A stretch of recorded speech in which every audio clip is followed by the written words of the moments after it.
Kita ke berita terakhir Tribuners, Disdukcapil Buru jelaskan penyebab nama warga meninggal masih terdata penerima bansos. Masih ditemukannya nama warga yang telah meninggal dunia namun tercatat sebagai penerima bantuan sosial atau bansos. Pemerintah daerah Kabupaten Buru menimbulkan pertanyaan di tengah masyarakat. Menanggapi hal tersebut, Dinas Kependudukan dan Pencatatan Sipil atau Disdukcapil Kabupaten Buru memberikan penjelasan resmi terkait persoalan tersebut. Kepala Disdukcapil Kabupaten Buru, Elvira Kamarullah menjelaskan bahwa perubahan data kependudukan termasuk penghapusan data warga yang meninggal dunia tidak dapat dilakukan secara sepihak tanpa adanya laporan resmi dari pihak keluarga. Ia menegaskan Disdukcapil tidak bisa menghapus data seseorang hanya berdasarkan informasi lisan atau kabar yang beredar di masyarakat. Menurutnya masih tercantumnya nama warga yang telah meninggal dalam daftar penerima bansos umumnya disebabkan oleh pihak keluarga yang belum melaporkan peristiwa kematian tersebut ke Disdukcapil.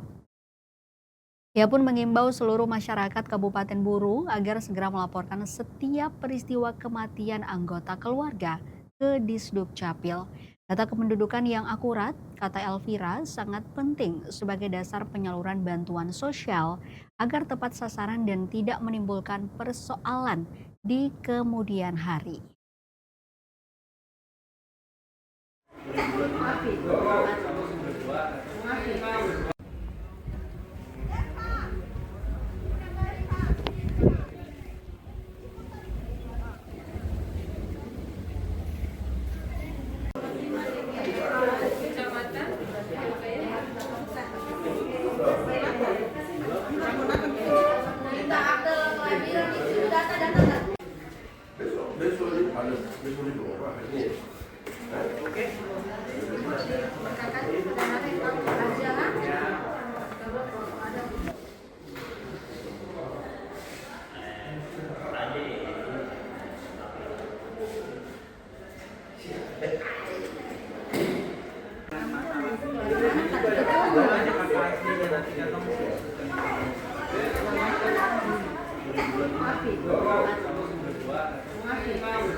Download Tribun X sekarang, menghadirkan lokal menjadi Indonesia.